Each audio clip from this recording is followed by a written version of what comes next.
Oi, gente, tudo bem com vocês? Bem-vindos para mais um vídeo do nosso livrinho, nosso livrinho, Nosso Lar. Então já se aconchegue, né? Se fique aí confortável. Se você quer acompanhar a leitura, né? Já pega o seu livrinho e vamos lá. Lembrando que hoje entraremos no capítulo 33, chamado Curiosas Observações. E o capítulo anterior a gente falou sobre a ministra veneranda, né? Que foi bem interessante o capítulo, inclusive. Vamos lá então, galera.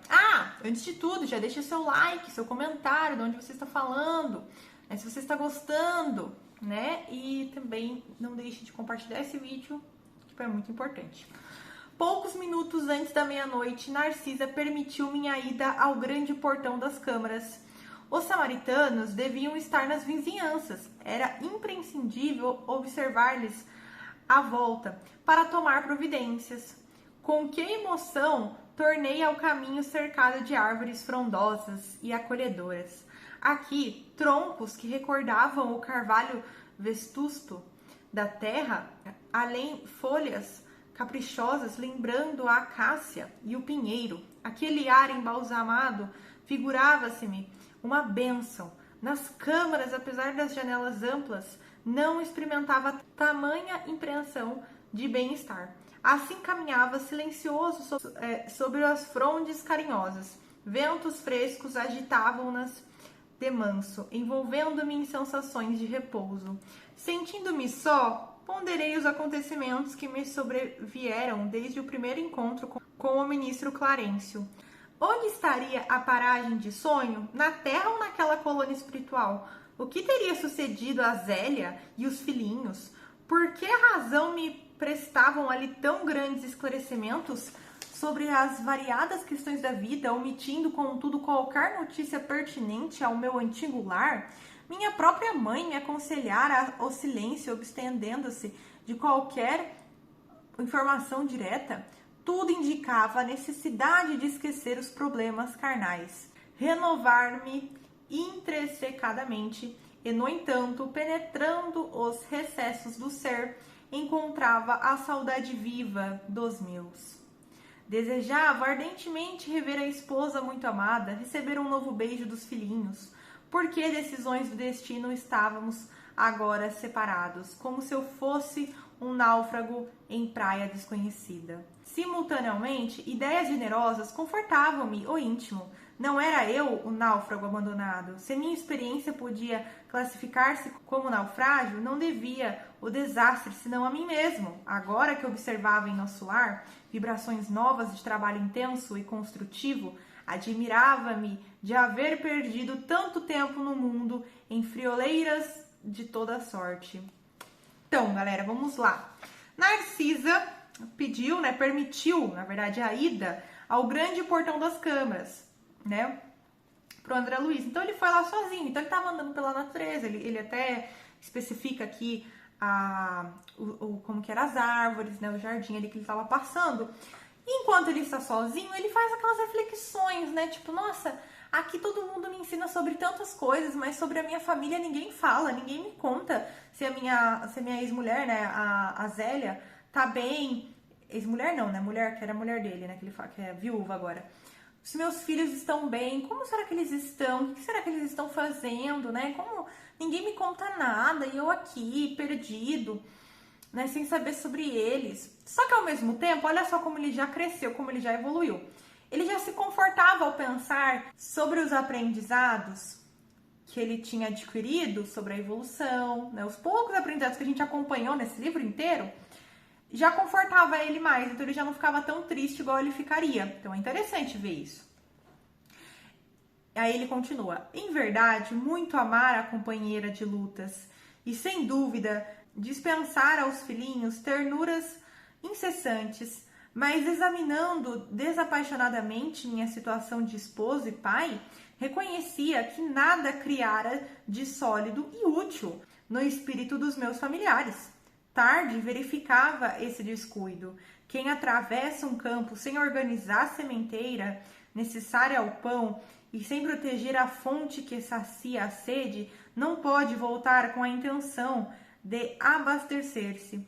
Tais pensamentos instalavam-me no cérebro com veemência irritante. Ao deixar os círculos carnais, encontrara as penúrias da incompreensão, e que teria sucedido à esposa e aos filhinhos deslocados da estabilidade doméstica para as sombras da viuvez e da orfandade? Inútil interrogação. Então ele tá pensando, né? Ele tá pensando, nossa, enquanto eu estava encarnado, eu fugi dos meus deveres de evoluir o meu espírito, de crescer o meu espírito e passar isso para minha família, porque ele era o pai, né? Ele era o pai, o esposo, e ele deixou isso de lado. Então ele ficou questionando, né? Nossa, que triste. Agora, né? Eu tô aqui e eu poderia ter ensinado para eles mais sobre isso. O vento calmo parecia sussurrar concepções grandiosas, como que desejoso de me espertar a mente para estados mais altos. Torturavam-me as inquirições internas, mas prendendo-me então aos imperativos do dever justo, aproximei de grande cancela, investigando além, através dos campos da cultura, tudo luar e serenidade, céu sublime e beleza silenciosa. Extasiando-me na contemplação do quadro, demorei alguns minutos entre a admiração e a prece. Instantes depois, divisei ao longe 2 vultos enormes que me impressionaram vivamente. Pareciam 2 homens de substância indefinível, semiluminosa. Dos pés e dos braços prendiam filamentos estranhos, e da cabeça como que se escapava um longo fio de singulares proporções. Tive a impressão de identificar 2 autênticos fantasmas. Não suportei. Cabelos eriçados, voltei apressadamente ao interior, inquieto e amedrontado. Expus a Narcisa a ocorrência, notando que ela mal continha o riso. Então, gente, essa parte ela é bem engraçada. Quando a Luísa, ele tá lá, né, no jardim, andando, pensando na vida, igual a gente viu aqui, né, refletindo sobre a passagem, sobre os filhos, sobre a mulher, né, sobre tudo. E aí ele viu 2 homens, né, de substância luminosa, assim, semiluminosa, e eles tinham uns tubos, uns filamentos estranhos da cabeça, como se escapava um fio longo. Então ele tinha tipo uns fios ligados assim neles. E aí ele achou que era fantasma, né? Ele ficou assustadíssimo. Aí correu pra Narcisa e ele falou que a Narcisa tava contendo o riso. E aí vamos ver aqui o que acontece. Olha o que ela fala. Ora essa, meu amigo, não reconheceu aqueles personagens? Fundamente desapontado, nada conseguiu responder, mas Narcisa continuou. Também eu, por minha vez, experimentei a mesma surpresa em outros tempos. Aqueles são os nossos próprios irmãos da Terra. Trata-se de poderosos espíritos que vivem na carne em missão redentora e podem, como nobres iniciados da eterna sabedoria, abandonar o veículo corpóreo, transitando livremente em nossos planos. Os filamentos e fios que observou são singularidades que os diferenciam de nós outros.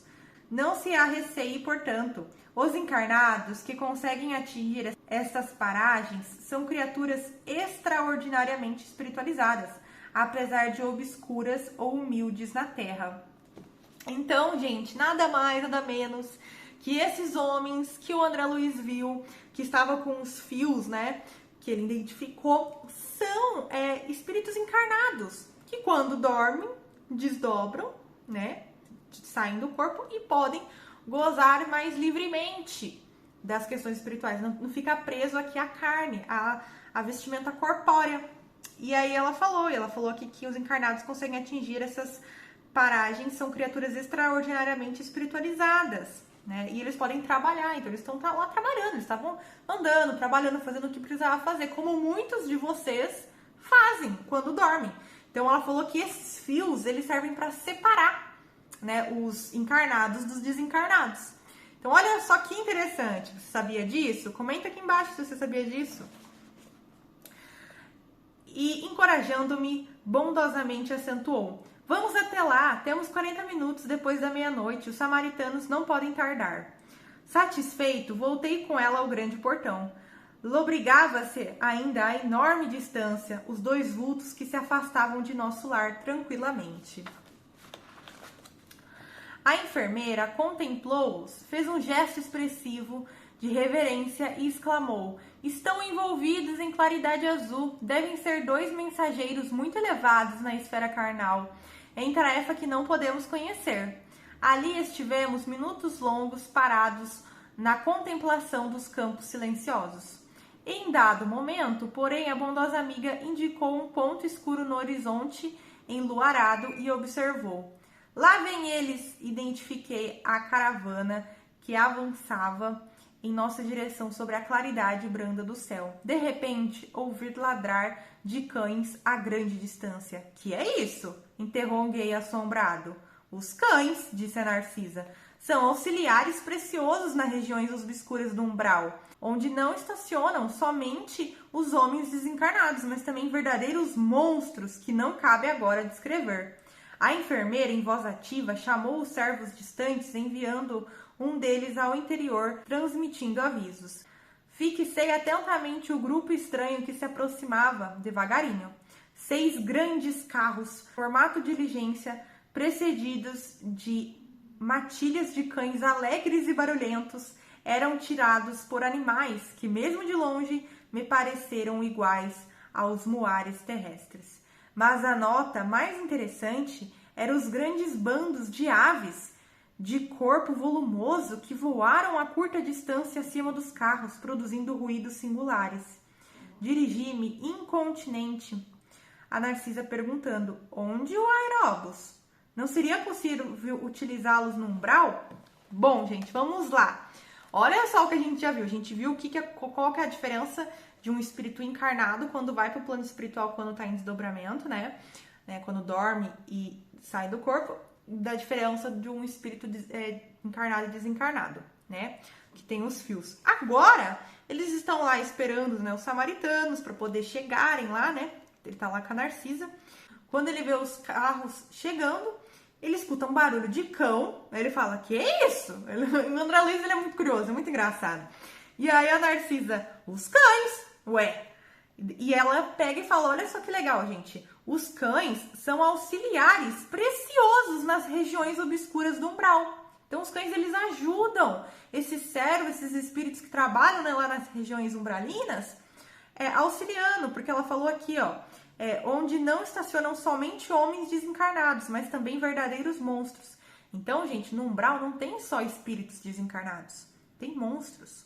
E lá, os cães, eles são muito úteis, porque eles podem avisar, eles podem ver, né? E auxiliar os espíritos que estão lá. Além disso, o André Luiz, ele pegou e falou que foram 6 grandes carros. Além disso, ele fala que também tinha muitas aves de corpo volumoso que voavam a curta distância acima dos carros. Então, além dos cães, também tinham aves. Olha só que legal.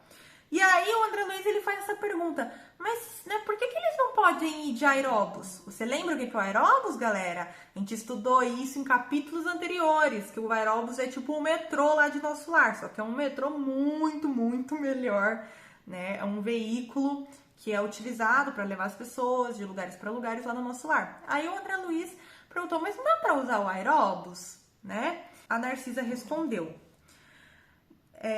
dizendo-me que não, indaguei das razões. Sempre atenciosa, a enfermeira explicou: questão de densidade da matéria.